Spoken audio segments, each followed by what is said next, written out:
Mesdames et messieurs, bonjour. L'actualité politique ces derniers jours reste marquée par le processus électoral conduisant aux élections législatives de 2023.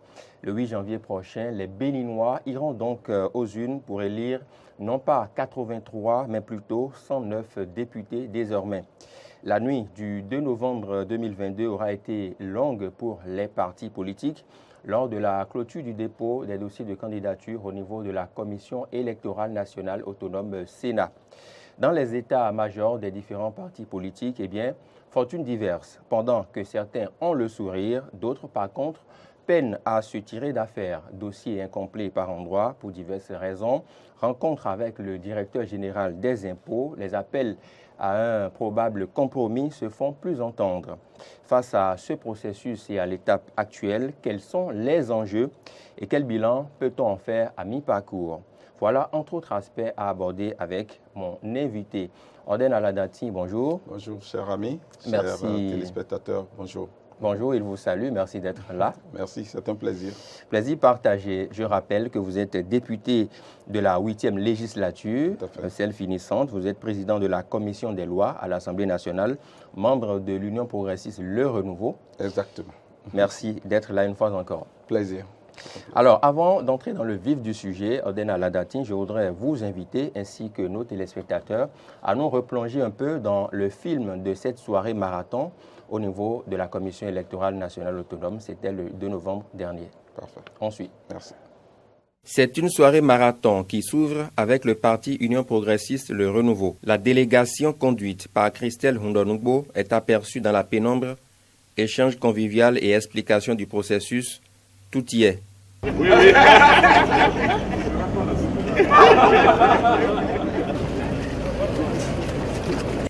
Les membres de l'UPR seront installés dans la salle, espérant leur tour.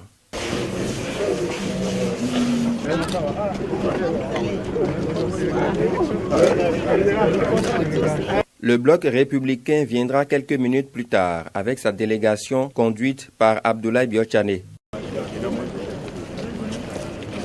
Leur dossier est contenu dans une cantine soigneusement apprêtée pour l'occasion. Après le dépôt du dossier de candidature et les formalités, Abdoulaye Biotchane s'est confié aux médias.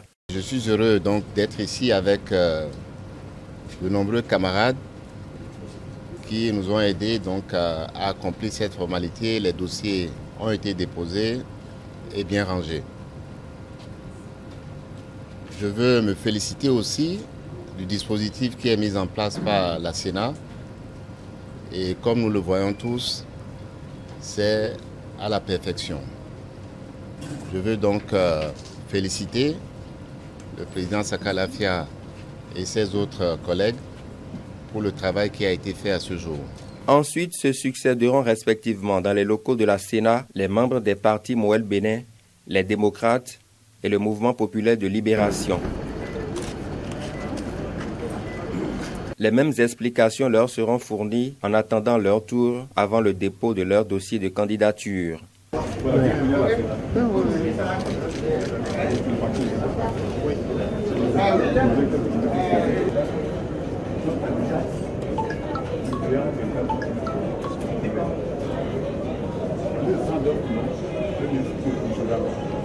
C'est dans une valise bien scellée que le parti Union démocratique pour un Bénin nouveau a mis ses dossiers de candidature pour les législatives de 2023. La délégation conduite par l'ancien bâtonnier Cyril Djikoui sera reçue par les responsables de la Commission électorale nationale autonome. Formalité d'usage, explication du processus, les informations utiles leur seront apportées. Le mandataire du parti UDBN va s'inscrire sur la liste en attendant lui aussi son tour de réception. À minuit exactement, la Commission électorale nationale autonome a refermé ses portes.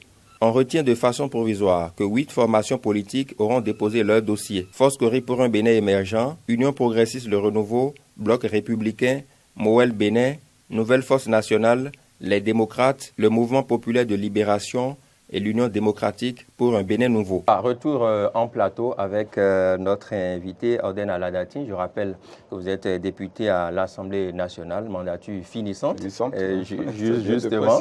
Voilà, c'est bien de préciser.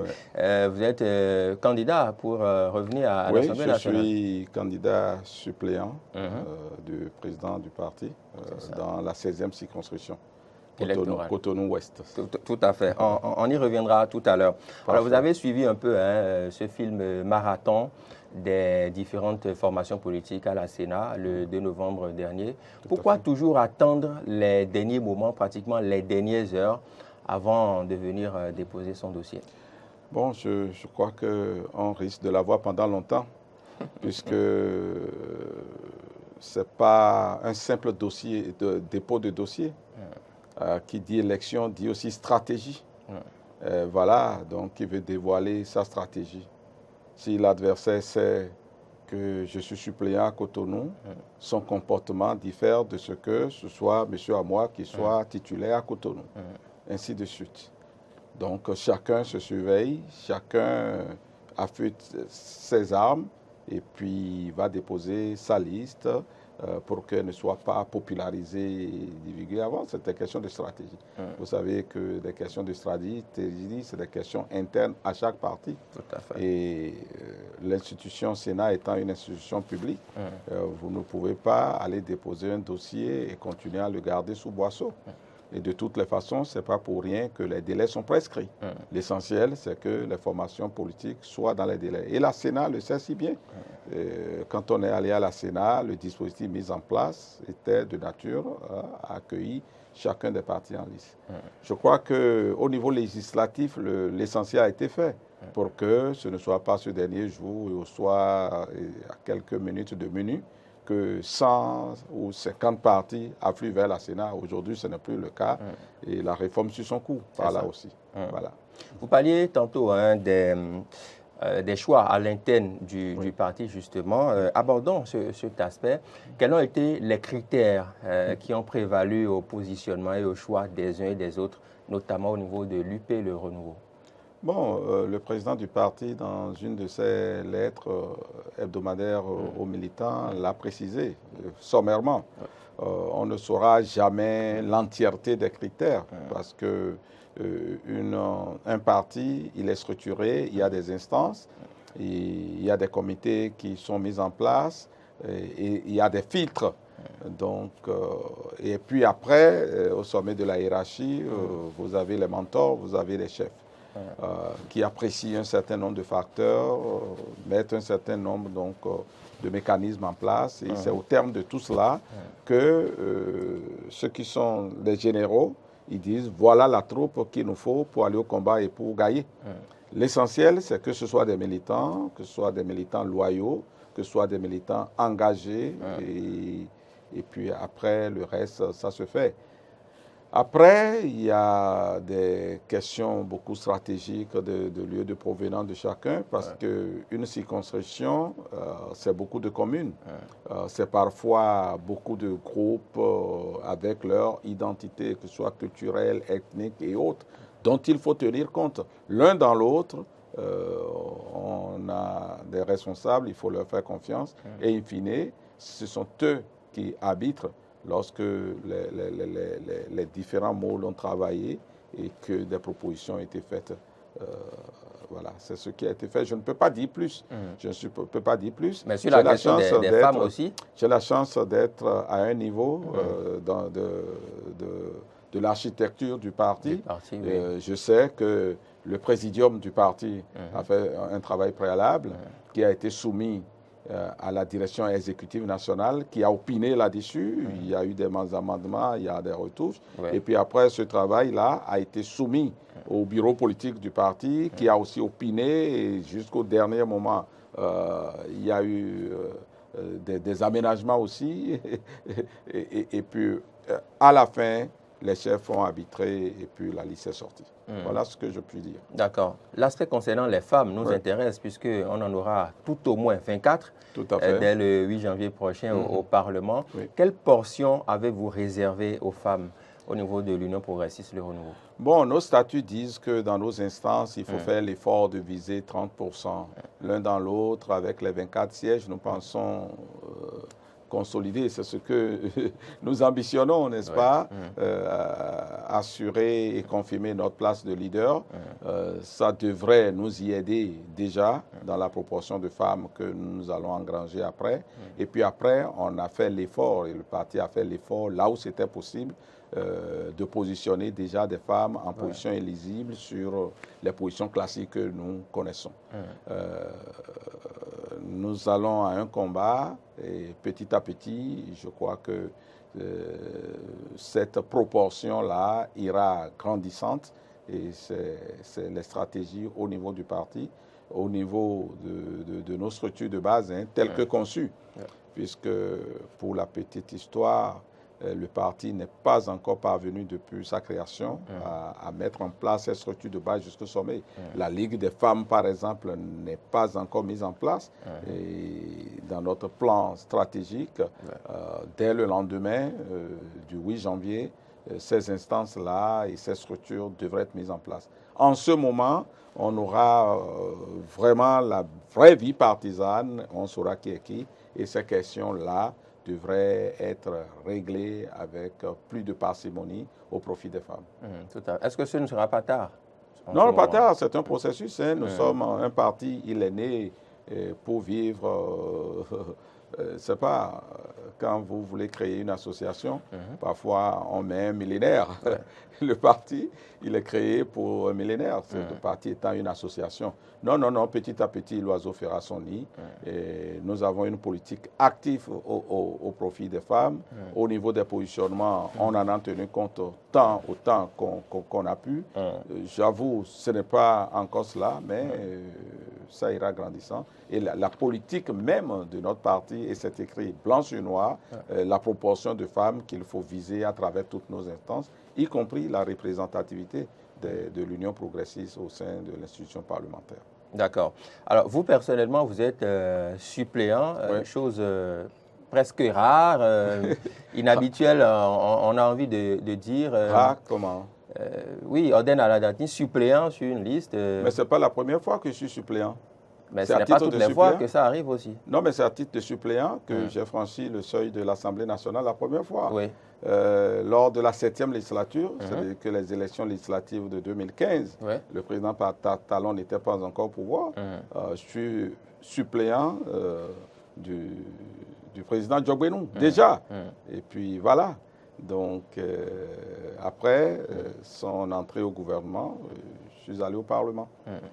À la 8e législature en 2019, j'ai été deuxième titulaire sur la liste. C'est ça, c'est une dynamique et c'est pourquoi je vous dis que chaque militant est un soldat donc, que le parti utilise pour pouvoir atteindre des résultats. Au niveau stratégique, c'est ce qui est nécessaire pour nous permettre de gagner et d'avoir l'efficacité que nous souhaitons. Et c'est pour ça que je suis à cette position. D'accord. Est-ce que vous ne craignez pas, puisque vous êtes suppléant, d'accord, si votre liste passe, eh bien, le professeur Joseph Diogbenou sera installé à l'Assemblée ou bien il vous laisse son siège? Vous en avez discuté? Oui, mais un titulaire, il est fait. Maintenant, c'est des questions stratégiques, d'accord? Et je ne veux pas venir pendant qu'on y est et développer toutes nos stratégies. Le président Diogbenou, il est titulaire. Et le parti décidera de ce qu'il faut. Mais pour l'instant, c'est le président Diogbenou qui est titulaire et selon la législation du Bénin, ce sont les titulaires qui siègent, pas les suppléants. C'est ça. Ouais. Vous n'aurez pas de mal à ne pas siéger pour le Non, mais aucun mal. Aucun mal. Avant 2016, je n'ai pas siégé. Quel mal il y avait? J'étais actif au niveau de la vie publique.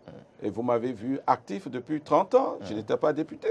Voilà, je demeurerai actif au profit de mon parti, sachant que ce n'est pas à ce seul niveau-là qu'on peut servir le parti. Bon, on travaille aussi pour soi-même. Pour ce qui me concerne, bon, on a quelques capacités. Il y a certains qui ont certains niveaux, qui sont des anciens et aujourd'hui ne siègent plus. Ils n'en sont pas morts. Vous les voyez, ils sont actifs, ils s'investissent au profit du parti et puis voilà. Donc, les choses sont ainsi organisées et je crois que nous n'allons pas personnaliser les débats quand il s'agit de débats institutionnels, de débats partisans. Nous sommes au service du parti, nous nous donnons et il n'y a pas qu'au Parlement qu'on puisse servir le parti. Même pour les questions d'avantages liés à l'exercice des choses, il n'y a pas qu'à ce niveau qu'il y a des avantages dans la République. D'accord. Ouais. Abordons un sujet qui fait assez sensation, qui fait assez polémique aussi, qui fait couler beaucoup d'encre et de salive. C'est la question relative au quitus fiscal. Lors du dépôt des dossiers, on a remarqué certaines formations politiques qui ont eu vraiment du mal sur ce point-là plus précisément. Est-ce que déjà au niveau de l'Union progressiste, le renouveau, tout le monde a... vous n'avez pas d'ardoise fiscale, tous les quitus fiscaux ont été obtenus, tout va bien? Nous avons reçu, je crois, autour de 1300 dossiers. Dans les 1300 dossiers, tout le monde n'a pas reçu de quitus fiscal. J'ai même demandé aux jeunes qui ont été responsabilisés pour collecter les quitus et l'équipe du traitement de nos dossiers d'avoir fait le point de ceux qui ont déposé leur candidature et qui n'ont pas reçu de quitus fiscal. C'est-à-dire que quand je dis ça, il faut que ce soit très clair pour que les gens ne prennent pas à demi-mot ce que je dis. Voilà, le parti, qui vous souvienne, a lancé un appel à ses militants qui souhaitent quand même assumer des fonctions, de hautes fonctions, de représentativité du parti au niveau du Parlement, d'avoir déposé leur dossier. Et ça, c'est sans limite, ceux qui se sentaient en capacité pour le faire. Et nous avons reçu 1300 dossiers. Alors, une cellule s'est mise à la tâche et a traité ces dossiers. Dans les pièces à fournir et à déposer, il y avait le quitus fiscal que chacun devait venir déposer. D'accord. Donc, dans cette vague-là, tout le monde n'a pas reçu son quitus fiscal. Ce n'est pas nécessaire d'en parler puisque c'est normal, on ne sait pas qui est qui en temps est commerçant, qui n'a pas payé, qui a une voiture dont il n'a pas acquitté les impôts, qui a quelques parcelles dont il ne sait pas, on ne peut pas savoir. Donc dans cela, il y a eu plein de personnes qui n'ont pas reçu leur quitus fiscal. Bon, on ne s'y est pas intéressé parce qu'il fallait s'intéresser vraiment à l'étude des dossiers de ceux qui ont été retenus. Ça a été une autre phase. Là-bas au siège, si vous venez, et vous pouvez venir avec votre caméra, il serait même intéressant que l'on vous fasse filmer le lot de quitus fiscaux qui sont là et qui ne sont pas utilisés. Puisque la position, c'est 218 personnes. Et nous avons reçu 1300 dossiers. Je dis que je n'ai pas le point précis pour dire dans les 1300 combien ont reçu de quitus, mais pour votre gouverne, et puisque les débats publics ne finiront pas. Dès demain, je peux vous dire exactement sur les 1300 candidats à la candidature que nous avons reçus à l'Union progressiste, combien ont reçu leur quitus fiscal. Nous avons juste veillé à ce que tous ceux qui doivent être positionnés sur notre liste, les 218 et quelques personnes identifiées comme réservistes, parce qu'il pourrait avoir quelques problèmes et tout. Quand nous avons cette marge-là, on a mis une marge de réserve. Nous avons veillé à ce que tout ce monde-là soit à jour vis-à-vis des pièces requises pour être validé à la candidature des sorties. Mais pourquoi justement ce quitus fiscal suscite tant de commentaires dans l'opinion et au niveau surtout des autres formations politiques? Bon, c'est la question, c'est lié, c'est une pièce électorale parce que le quitus fiscal n'est pas institué pour les élections. C'est-à-dire que vous êtes citoyen, vous vous acquittez de vos impôts. De temps à autre, vous devez passer à l'administration fiscale pour voir à quel niveau vous êtes. Chacun a une comptabilité auprès des impôts. Vous allez au service des impôts et vous demandez si vous avez déjà un numéro IFU, que vous donnez votre numéro IFU, on va vous sortir comme à la banque votre situation fiscale. Alors le quitus fiscal, c'est un mot. Le mot, c'est de dire, c'est le papier qu'on donne à celui qui ajoute vis-à-vis de ses impôts. Ce n'est pas plus que ça. C'est le fameux certificat de conformité. C'est le certificat qu'on donne à celui qui est conforme par rapport à la charte. Aujourd'hui, quitus fiscal, c'est le papier qu'on donne à celui qui ajoute vis-à-vis de ses impôts. Et je ne sais pas d'où vient la politique. Vous êtes à jour ou vous n'êtes pas à jour. Maintenant, la loi que nous avons votée a été très claire. C'est-à-dire que si l'administration fiscale dit, monsieur à moi, vous n'êtes pas à jour vis-à-vis de vos impôts, vous justifiez que vous êtes à jour vis-à-vis de vos impôts. Moi, en 2019, ça m'est arrivé où on ne m'a pas donné le quitus et j'ai dit que j'étais à jour vis-à-vis et j'ai fourni les pièces. Si je prends mon portable, vous allez voir, j'ai fait la photocopie de toutes mes pièces que j'ai envoyées à l'administration fiscale. Un numéro m'a appelé pour dire, Monsieur Aladati, on veut avoir les preuves de ce que les TVM, les et puis j'ai envoyé. J'ai envoyé parce que j'ai fait mon inscription en ligne et puis après, je n'avais pas de suite. J'ai dit, mais comment se fait-il que je n'ai pas de suite? Et puis après, je reçois un message pour dire, veuillez nous donner tel justice. Non, monsieur, que je ne connais pas. Jusqu'à aujourd'hui, je ne connais pas la personne. Et par WhatsApp, j'ai fait acheminer. Et puis après, j'ai eu un autre message qui m'a dit, venez au bureau tel. Et je suis allé. Le jour où je suis allé même, il était 14 heures moins, et puis le bureau était vide. J'ai dû attendre comme tout le monde. J'ai fait la queue et j'ai retiré mon quitus. C'est ce que j'ai fait et que beaucoup ont eu à faire. Bon, quand on a déposé le dossier, et l'élément que vous avez passé tout à l'heure là, si c'est que les propos, je ne sais pas ce que vous avez monté là-dedans, j'avais dit ce jour, puisque avant d'aller à la Sénat, nous, à travers des post-it, nous avons déjà mentionné sur tous nos dossiers qui n'avaient pas de quitus. Bon, nous ne sommes pas alarmés parce que nous savions qu'au niveau du dépôt, il pourrait manquer quelques pièces. Parce que la loi dit que quand il manque quelques pièces, vous avez un certain nombre de jours. Voilà, l'administration de la Sénat a une semaine à peu près pour traiter les dossiers. Et quand on vous notifie ce que vous n'avez pas, vous avez encore 3 jours, soit 12 heures ouvrables pour pouvoir compléter. Nous savions ça. Si bien que les personnes qui ont été surtout positionnées au dernier moment, parce qu'en matière de stratégie, ça arrive. En matière de stratégie, ça arrive que vous, monsieur à moi, vous soyez là et que le parti vous appelle. Parfois même sans que vous n'ayez déposé de dossier de candidature pour dire, nous pensons que vous devez, dans telle circonscription, être sur notre liste. Allez, faites vite à mener vos dossiers. Aujourd'hui, c'est très bien que notre administration se professionnalise. Moi, pour avoir le casier judiciaire, j'ai pu envoyer mon acte de naissance à Abomey. Je l'ai fait en ligne et je l'ai reçu 2 jours, 3 jours plus tard. La dématérialisation. Ça, c'est des dématérialisations, ce sont des avancées énormes dans notre pays. Alors, pour le certificat de résidence, j'y ai veillé moi-même pour qu'on puisse me mettre la mention de depuis quand je suis résident dans le quartier, puisque la Sénat a dit qu'elle attacherait du prix à cela. Alors que dans le pays, tous les formulaires disponibles ne mentionnent pas. Il fallait faire attention. Et puis après, nous sommes allés dans les fouilles du dossier. Et énormément de choses. Vous savez que dans notre pays, dans certaines régions, il y a beaucoup de problèmes d'individualité. Vous appelez Stanislas à moi sur votre casier judiciaire, alors que peut-être sur le certificat de résidence, puisque chez vous, dans le quartier, tout le monde vous connaît Kodjo à moi. Et le délégué qui vous connaît bien, vous ne regardez pas, il vous met Kodjo à moi. Il faut faire après, dérivé par l'officier de l'état civil, un papier qui montre que Stanislas à moi et Kodjo à moi sont la même et unique personne. Et ça, c'est fastidieux. Et il faut le faire dossier par dossier. Bon, il s'agit de législatives. Ça a été moins contraignant que les communales où il y a plus de candidats.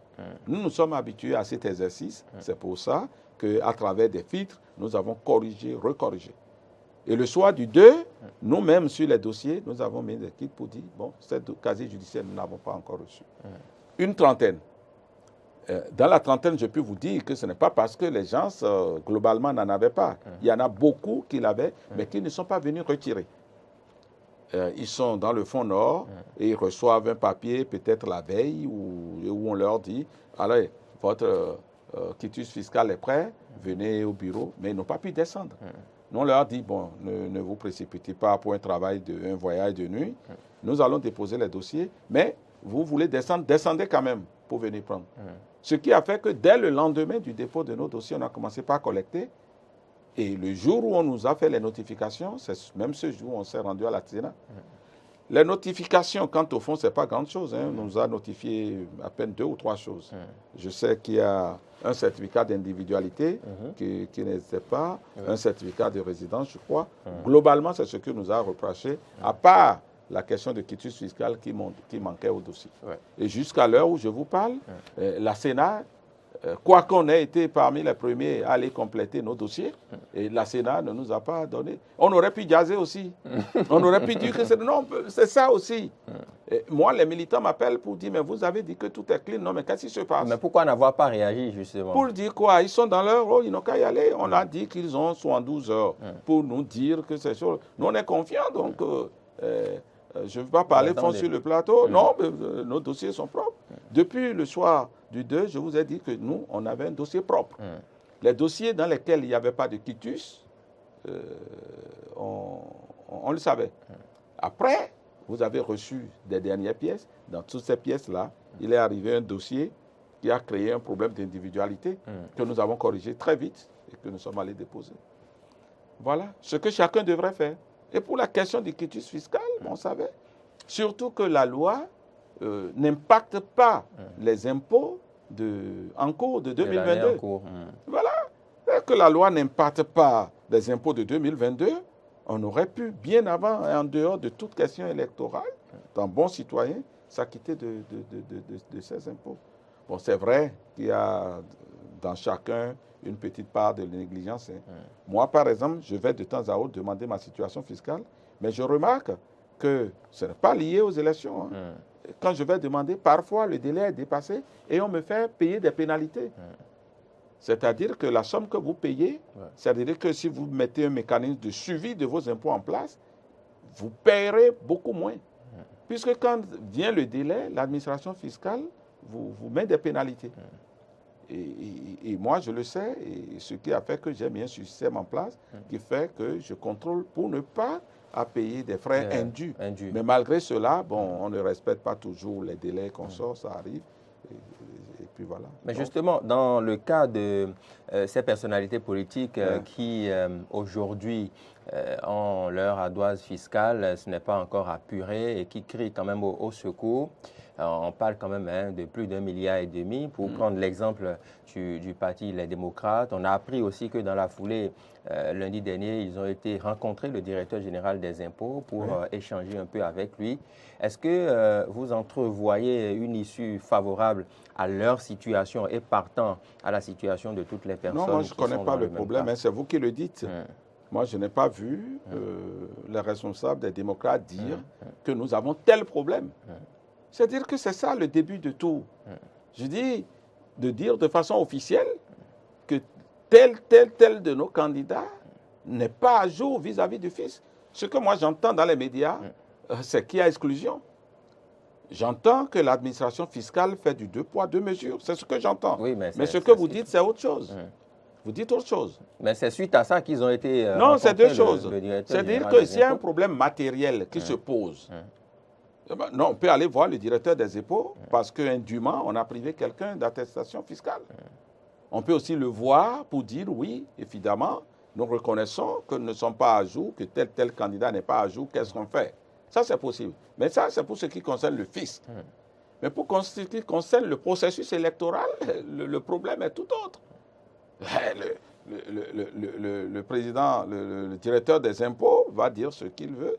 Et je sais que tout citoyen peut aller négocier auprès du directeur général des impôts la manière d'apurer ses comptes dans les livres du Trésor public. Ça, je le sais. Maintenant, les questions électorales, on dit qu'il faut avoir un quitus fiscal. On l'a ou on ne l'a pas. Mais ils estiment que le montant est un peu trop non, c'est pour ça que je vous dis que c'est deux choses. Moi, je ne rentre pas dans ça. D'accord. Ça, c'est eux et le fisc. Je ne veux pas rentrer dans ça. Alors, ce qui est normal en République, et nous sommes en République, c'est que la loi a prévu que quand le fisc a parlé que vous n'êtes pas d'accord, le chemin assure, la loi l'a prévu. Donc, que ce soit suivi. C'est-à-dire qu'on dit, monsieur à moi, vous devez 1 milliard. Vous m'avez dit que c'est 1 milliard. Je ne sais pas. Vous devez 1 milliard. Vous pensez que vous ne devez pas 1 milliard. Et à cause de ça, l'administration fiscale refuse de vous donner le quitus. Mais vous saisissez la Cour. Et la Cour a 5 jours pour trancher. Il ne faut pas laisser courir les délais. La Cour a 5 jours. Moi, c'est ce que je dis. La fois dernière, c'était quelqu'un, un opérateur économique qui a dit, bon, moi j'ai gagné ma marché, monsieur le député, mais on refuse de. J'ai dit, saisissez l'institution. Compétente. Oui, compétente, et même les choses là, et donnez-moi copie. Parce que moi, je suis entré en politique, entre autres aussi, pour qu'on ne continue pas d'avoir des abus dans le pays. Alors, le camarade a dit non, que lui n'écrirait pas et tout. Je dis, mais malheureusement, je ne peux rien pour vous. Voilà. Non, on n'a pas ces réflexes-là. Donc, moi, je dis, je ne sais pas ce qui s'est passé. Je ne sais pas. C'est possible parce que l'abus est possible, non? Pourquoi pas? Donc, c'est l'administration fiscale. À tort. Il faut saisir la Cour.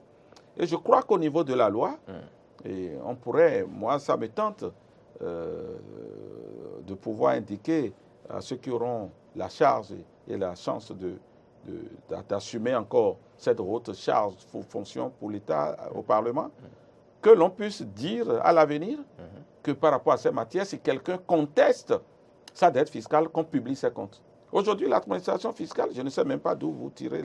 L'administration fiscale ne peut pas, parce que c'est des données personnelles. Ce que vous devez, monsieur à moi, mais ce n'est pas le niveau de votre richesse. Ce n'est pas une affaire nécessairement publique. L'administration fiscale ne peut pas publier votre compte fiscal. Donc, ce sont eux-mêmes qui en parlent. Oui, d'accord, voilà. Donc, moi, je pense qu'il faudrait donner la possibilité à l'administration fiscale de publier les comptes de ceux qui vont contester ce qu'il dit. Ainsi, tout le monde, ça participe de la transparence aussi, je crois. D'accord. Parlant d'élections inclusives, certains en parlent et ils évoquent ce souhait-là, que voilà, il faudrait que les législatives de 2023 soient davantage inclusives et qu'il n'y ait pas d'exclusion. Quand vous entendez cela, quelle compréhension en avez-vous? Non, je ne sais pas. Moi, expert électoral, la notion d'inclusion, oui, c'est une notion connue dans le processus électoral et dans les processus électoraux. L'inclusion suppose que, je donne des exemples, les règles du jeu n'excluent personne au départ. Je parle des règles du jeu. C'est ça l'inclusion. L'inclusion suppose que l'accès aux médias soit organisé de la même façon pour tout le monde. Quand j'ai dit loi, on peut aller dans les spécificités. Que les lois n'empêchent pas les manchots d'être électeurs ni éligibles, entre autres. C'est ça qu'on apprécie par rapport à l'inclusion. Mais quand les règles sont appliquées et qu'au bout du rouleau, ceux qui ne respectent pas les normes, naturellement, et qui ne sont pas qualifiés, à partir de ce moment, en matière électorale, on n'appelle pas ça la non-inclusion. C'est le mécanisme naturel de sélection lié à toute compétition. Vous allez en compétition, vous vous donnez les armes. Ce dont vous allez en concours de l'État, égale chance pour tout le monde. Mais ce n'est pas pour rien, ce n'est pas pour ça que tous ceux qui déposent leur dossier doivent être qualifiés. Vous allez au bac, il y en a qui vont être déclarés admis, d'autres non. Ce n'est pas pour ça que ceux qui ne sont pas déclarés admis, s'ils ne démontrent pas qu'il y a de l'injustice et de l'abus, ils vont se victimiser. Je ne sais pas pourquoi en matière électorale, on veut inverser cette manière de percevoir les choses. Nous allons à une compétition. On dit, voilà les critères, les règles du jeu. La question qu'on devrait poser, que vous, journalistes, vous ne devez pas me poser, et poser à ceux qui parlent, c'est dire que, est-ce que vous êtes vraiment acquitté de votre impôt et qu'on vous est privé du quitus? C'est cette question. C'est la question essentielle. Si la réponse est oui, avez-vous saisi les juridictions compétentes pour dire que ce n'est pas normal? Si quelqu'un est dans le cas, que la personne vienne, moi, je vais l'accompagner pour que l'on puisse saisir la justice. Mais quand on évoque la question du compromis, est-ce que ce n'est pas quelque part qu'ils comprennent eux-mêmes que oui, quelque part, moi, c'est à eux que moi, je ne sais pas. On ne s'est pas acquitté et on souhaiterait quand même un certain compromis, histoire oui, là, de le débat finaliser change, le dépôt des dossiers. À partir de cet instant, la nature et le contenu de la discussion, ça change. Cela suppose des accords politiques. Parce que la loi est claire, nous n'arrivons pas à respecter la loi. est-ce qu'on peut parvenir à un accord politique ou pas? Là, c'est la classe politique qui en discute. Et ça, ce n'est pas dans ce bras de fer qu'on le fait. Puisque chacun doit donner de lui-même. Et c'est des questions aussi sensibles que ça. Accord politique ne doit pas pouvoir déboucher sur des aménagements juridiques. Et ça, c'est compliqué.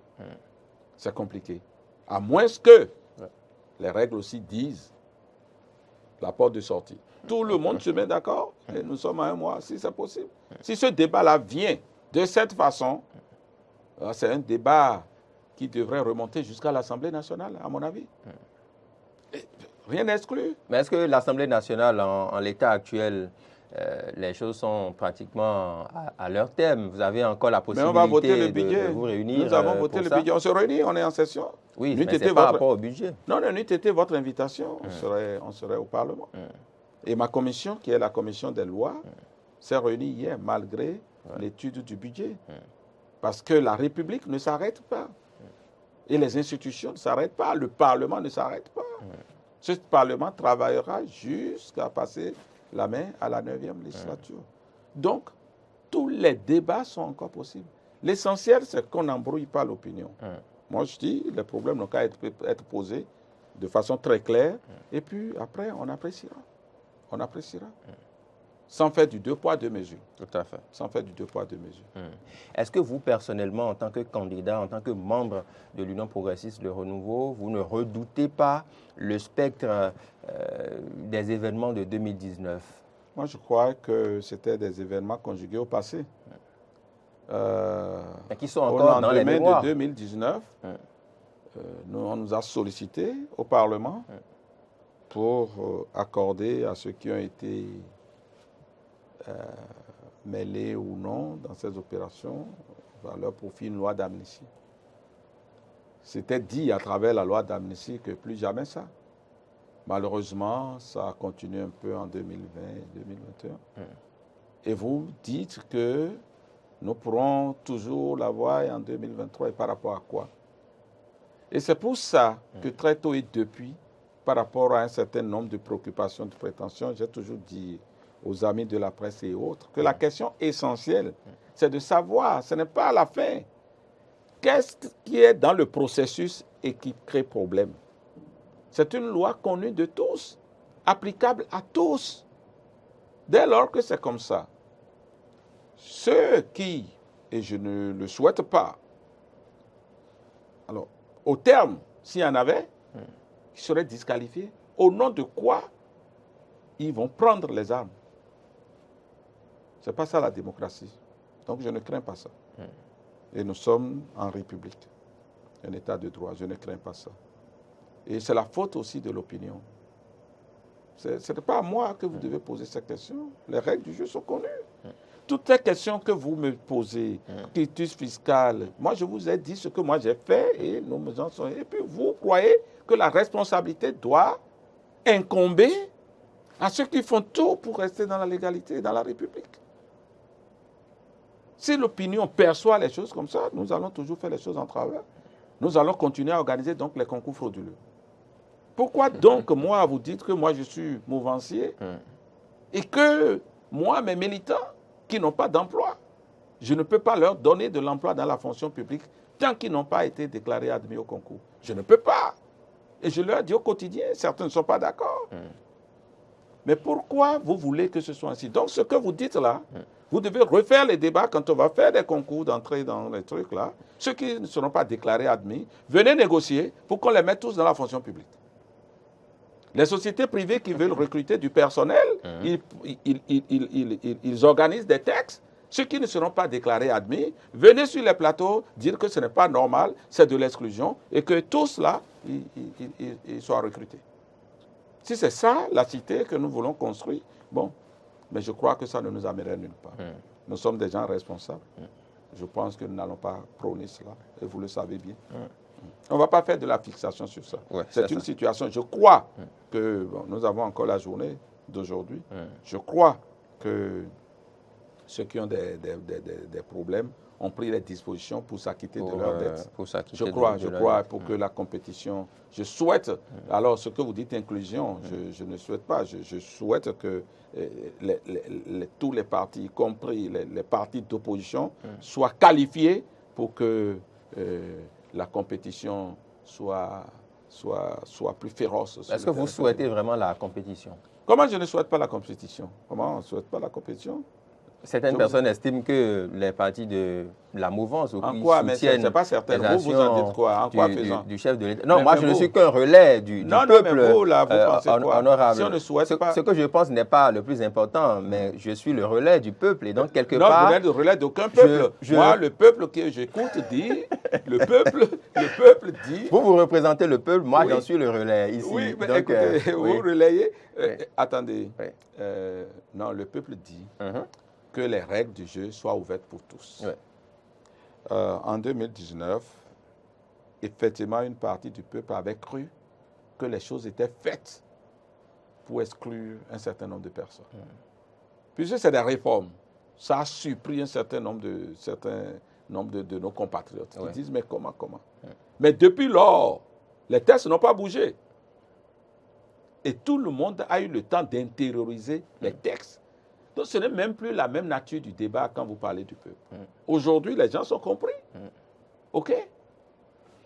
C'est dommage si, au bout du rouleau, tout le monde n'y allait pas, surtout les forces de l'opposition. C'est dommage pour ce que le peuple souhaite. Le peuple l'a souhaité. Mais si des gens ne prennent pas la mesure des choses pour... Qui aurait trahi l'espoir du peuple et la soif du peuple? La soif du peuple que je partage. C'est que tout le monde y soit. Pour que le peuple vraiment nous départage, une fois pour toutes. Et je l'ai souhaité. Parce qu'au fait, quand vous allez en compétition et que vous battez l'adversaire, au moins, par décence, il se tait un peu, quoi, pour vous laisser bosser, pour vous laisser travailler. Donc, vous croyez que nous ne souhaitons pas ça? Nous souhaitons ça. Mais non, et j'ai toujours dit, allez reprendre les choses que je dis depuis. Je dis, si malgré cela, les gens ne font pas ce qu'il faut pour être qualifiés, moi, je peux quoi faire? Qui a trahi l'espoir du peuple? Mais à travers les images que nous montre la réalisation, on a vu quand même les forces de l'opposition présentes à la Sénat. Ça veut dire, oui, que ces hommes politiques-là, ils veulent participer à la compétition électorale. Ils étaient là dans la nuit, on les a aperçus. Vous avez dit, mais pourquoi ils ne vont pas participer? S'ils ne participent pas, supposez qu'ils ne participent pas. Moi, je crois qu'ils vont y participer, je crois. D'accord. Mais allez dans votre hypothèse, parce que cela, vous êtes en train de croire qu'ils ne participeraient pas, ce que je ne comprends pas. Mais s'ils ne participaient pas, ce serait par faute de quoi? C'est ça qu'il faut clarifier. D'accord? Si c'est du fait du non-respect des clauses, des règles du non-respect des règles du jeu, qu'est-ce que vous voulez? Ce serait dommage. Ça va nous faire mal, mais on n'y pourra rien, non? D'accord. On retient que... Vous savez, quelqu'un m'a appelé hier. Il a été pris par les flics pour excès de vitesse. D'accord. OK? Il m'a appelé, j'ai dit, mais pourquoi tu m'appelles? Je ne peux rien. Parfois, face à des situations, au niveau émotionnel, affectif, vous aurez beau vouloir, mais vous ne pouvez rien. C'est ça, parfois, la République que nous sommes. Mais peut-être votre nom résonne si fort que, bon, quand on dit c'est tel, on pourrait. Mais nous sommes en train de finir avec ça. Parce que si moi je dis ça, au fait, c'est ça, le pays évolue. Si moi je dis ça, mais ceux qui sont chargés d'appliquer la loi vont me ridiculiser. Ils vont dire, monsieur Aladati, c'est vous vraiment qui nous appelez là? Et vous dites président de la commission des lois? Je vais me ridiculiser. C'est ce qu'on a toujours souhaité pour notre pays. Vous savez, aux États-Unis et autres, les écarts vis-à-vis des règles du jeu existent toujours. Mais le problème, c'est que quand vous tombez dedans, on ne peut rien pour vous. C'est ce que devient petit à petit notre pays. Ce n'est pas encore totalement ça. C'est ce que nous devenons petit à petit. Si quelqu'un tombe dedans, malheureusement, on ne pourra rien. Vous savez, dans l'opposition, moi j'ai beaucoup d'amis, je vous jure. Et des amis affectifs. Mais est-ce que vous voyez, est-ce que vous parlez, surtout par ces temps qui courent? Si. Vous leur dites quoi? Ah non. Bon, quand moi j'allais prendre mon quitus fiscal, en quittant le service des impôts, j'ai vu un ami qui est de l'opposition descendre de sa voiture et j'ai fait reverse. Ils sont descendus, on a beaucoup parlé, on est allé dans l'administration fiscale et tout. Et puis, bon, lui, il est allé au niveau des guichets. Moi, j'avais déjà pris mon quitus. On s'est dit bonne chance, mais on a bien parlé. Bien parlé. Hein? Il ne vous a pas dit qu'il a peut-être une ardoise, comment faire pour Non, je crois que non, celui dont je bon. parle, il a reçu son quitus Il a reçu fiscal. son Non, il quitus. n'a pas. Non, je crois qu'il n'a pas de problème. D'accord. Il n'a pas de problème. Il a reçu son quitus fiscal. D'accord. Honorable Oden Aladati, le 8 janvier prochain, ce sera une première dans l'histoire politique de notre Parlement. 109 députés seront donc installés à l'Assemblée nationale. Qu'est-ce que cela vient changer, vient apporter de nouveau au débat du Parlement? Avant le débat, il faut dire un peu pourquoi ça. Ouais. Le pourquoi ça, c'est que les lois de la République ont dit le ratio qu'il fallait de population pour un député, pour avoir un député. Donc, la dimension représentation du peuple. Donc, dans les lois que nous avons, quand il y a une certaine population, il faut un tel nombre de représentants, c'est ça qui a été fixé. Et depuis le lendemain de la conférence nationale. Et ça, nous n'avons jamais corrigé ces chiffres-là. C'était devenu un peu désuet, il fallait un peu régulariser cette situation. Et tous les parlements de la sous-région, de plus en plus, en ont déjà tenu compte et tout. Il fallait régler un peu ça, pour élever un peu cela, parce que la population que nous étions à la conférence nationale, ce n'est pas la même population que nous avons actuellement. Bon, voilà. Il fallait corriger ça. Deuxièmement, il y a eu dans le temps, à travers le temps, beaucoup d'injustices. Les mutations qu'il y a eu au niveau social. Quand vous prenez Abomey-Calavi, par exemple, Abomey-Calavi s'est grossi, donc énorme population, mais qui continuait à désigner un certain nombre de députés. Ce n'était plus juste. Il fallait profiter et mettre un peu plus de justice dans les chiffres. Ce n'est pas pour rien quand vous prenez une circonscription comme la 16e circonscription, c'était 5 députés, ça n'a pas changé, malgré la place spécialement réservée à la femme. Mais par contre, quand vous voyez Abomey-Ville, et puis bon, il y a une évolution, une grande évolution d'ailleurs. Donc il fallait mettre un peu plus de justice. Et puis le troisième critère, la question de la représentativité de la femme était venue un critère. Donc ces trois questions, mises l'un dans l'autre, ont fait que nous sommes passés donc, de 83 à 109 députés. Ce que ça va changer, c'est que ce ne serait plus 83, ce serait 109. Ce qui va changer, c'est qu'en termes donc, de pourcentage, de façon mathématique, nous aurons un peu plus, sinon nous côtoyons 7 et 8% de représentation de femmes. Ce n'était pas des normes. Vous savez, il y a des délégations parlementaires de la 7e et de la 8e législature qui ont été invitées à des conférences internationales. Et pour défaut de femmes ou d'une bonne quantité de femmes ont été ajournées et ils ont pris le prochain vol et qui sont rentrés. Ce n'était plus bien pour le pays. Il fallait corriger ça. Donc ça va être corrigé. Pas encore à la dimension peut-être souhaitée quand on voit les positionnements sur les listes et consorts. Mais déjà, vous prenez 24 obligatoires donc, de 109, vous voyez ce que ça fait. Mais ça ne sera pas que 24. Il y a certaines femmes qui sont très bien positionnées et qui seront élues, je le crois bien. Et donc, nous boostons déjà du fait le taux de représentativité des femmes au Parlement. Ces deux choses-là sont des choses fondamentales qui, au moins, vont bouger. Et on espère que les débats soient plus vivants et plus vivaces. D'accord. Honorable Oden Aladati, nous acheminons petitement vers la fin de cette émission, que le temps passe vite. Mais il n'y a que récemment, le chef de l'État avait quand même fait cette injonction-là aux candidats proches de la mouvance qui sont en fonction, en tout cas les autorités, les ministres et autres, de ne pas utiliser les moyens de l'État aux fins de la campagne électorale. Alors, est-ce que vous, au niveau de l'Union progressiste, le renouveau, vous avez tenu compte de ça? Quels sont les moyens dont vous disposez pour contrôler cela au niveau de vos candidats? Bon, c'est chacun déjà par rapport à l'éthique du parti. Nous sommes un parti progressiste et nous avons notre code de déontologie et d'éthique. Et le Présidium n'a eu cesse de répéter aux gens, faites attention à ce que vous faites. Même l'usage d'attributs redondants, tout là, qu'il faut faire attention. Ça participe même simplement du respect de nos électeurs. Après, il y a des gens qui ont des voitures de fonction et consorts. C'est-à-dire que moi, je quitte ici, je vais au Parlement et tout. Faire la part des choses, parfois, c'est difficile. C'est chacun qui fait l'effort de respecter un peu ce code d'éthique et de déontologie. Sous réserve des questions qui sont des questions attentatoires à la loi. Il y a certains qui n'ont pas droit à des voitures de fonction et tout, et tout, et tout. C'est-à-dire que si moi je fais campagne et qu'on a un meeting à Glodjibé et qu'on voit les plaques bleues alignées donc du début jusqu'à la fin, c'est vous-même qui vous faites harakiri. Donc chacun a intérêt à faire attention. Nous y veillons, nous faisons attention et on fera davantage attention. Plus la campagne va s'approcher. Aujourd'hui, les gens y sont dans leurs fonctions et puis voilà. Moi, je ne suis pas de l'administration. Donc, je peux quitter ici en allant au Parlement, attendre de faire une réunion politique en chemin. Et puis voilà.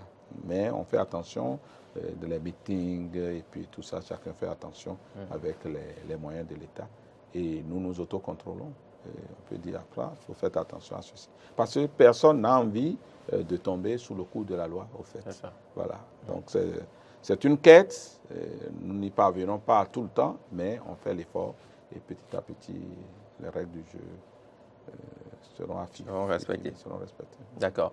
Pelle belle maintenant, pour finir, on sait que l'actuel président du parti Union progressiste Le Renouveau, c'est d'ailleurs un secret de Polichinelle. Vous êtes des amis de vieille date, des camarades, des frères d'armes et tout ce qu'on veut. Il s'est susurré dans l'opinion au moment où il avait déposé le tablier au niveau de la Cour constitutionnelle qu'il visait la présidence du Parlement. Vous qui êtes son suppléant, si cela arrivait qu'il soit porté au pêchoir à l'Assemblée nationale, Den Aladati, président du parti UP Le Renouveau? Mais déjà, là où vous allez là, c'est dire qu'on va dire simplement que, Inch'Allah, comme le diraient nos frères musulmans, et que, comme le dirait le fond, que votre bouche soit fétiche. C'est ça. Parce que Joseph Diogbenou, président de l'Assemblée nationale, si vous le dites, ça veut dire que l'Union progressiste sera le parti majoritaire. Et nous disons que notre ambition de confirmer notre rôle donc, de leader. Ça veut dire que vous êtes dans ce rêve-là et dans cette prière avec nous. Je dis que votre bouche soit bénie. Que votre bouche soit bénie. Cela dit, nous n'en sommes pas encore là. Nous n'en sommes pas encore là. Mais imaginons qu'on en soit là, vous portez à la présidence du parti, c'est possible? Mais tous les militants du parti peuvent jouer tout rôle. Et chacun se forme pour ça. Chacun se forme pour ça. Mais après, même pourquoi vous dites Orden Aladati? Et déjà là, le lien n'est pas juste. Puisque ce n'est pas de père en fils, ni d'ami en ami, ni de camarade en camarade. Moi, je suis son camarade, vous avez dit dame et tout, mais moi, je ne suis pas au présidium.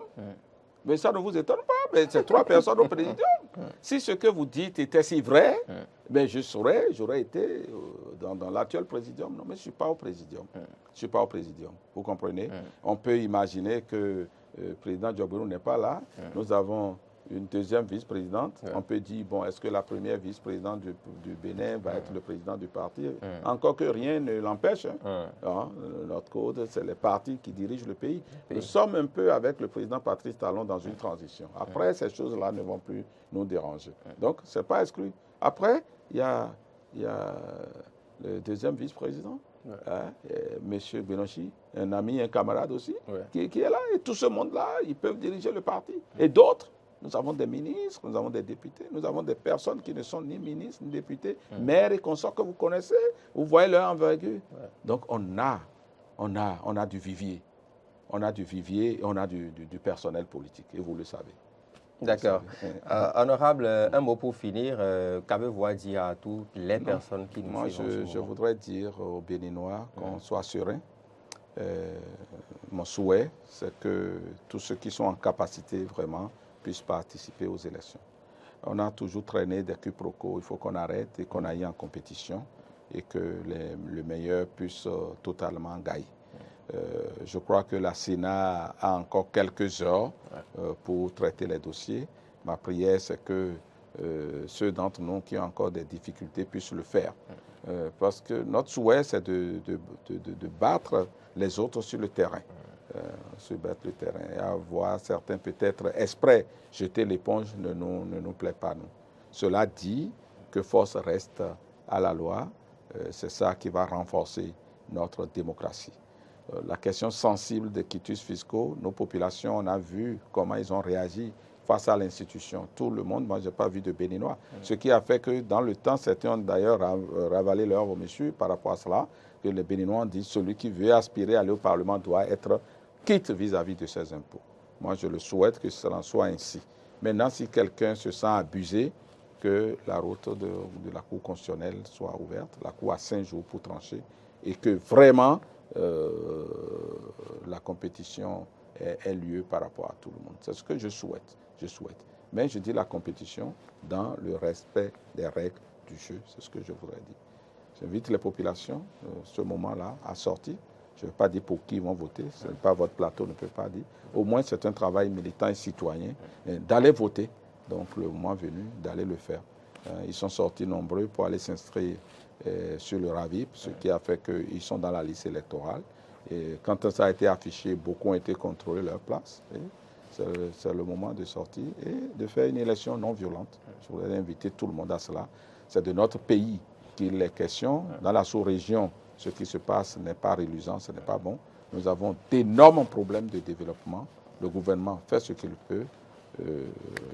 Alors, chacun, à son niveau, doit pouvoir assurer la part de responsabilité qui est la sienne pour que notre pays continue d'évoluer, de se développer. Voilà un peu ce que je peux dire à nos concitoyens. Et paix chez chacun d'entre vous. Merci beaucoup. Merci à vous, honorable Orden Aladatine. Je rappelle que vous êtes député 8e législature, de la législature finissante, bien évidemment, président de la commission des lois à l'Assemblée nationale et membre de l'Union progressiste, le Renouveau. C'est bien ça. En abrégé, UP le Renouveau. En abrégé, UP le Renouveau. Et non UPR. D'accord. Merci pour la précision et merci de nous avoir accordé votre temps. C'est un plaisir, c'est un plaisir. Plaisir partagé. Merci d'être toujours disponible pour nous. Merci. Mesdames et messieurs, on a abordé un peu les enjeux de ce processus à mi-parcours, lequel processus nous conduira vers les législatives du 8 janvier 2023. Vous en avez un peu su davantage sur ce processus et sur les différentes perspectives. Merci à chacun et à tous de nous avoir suivis. Passez d'agréables moments en compagnie de Eden Télévision. Au revoir.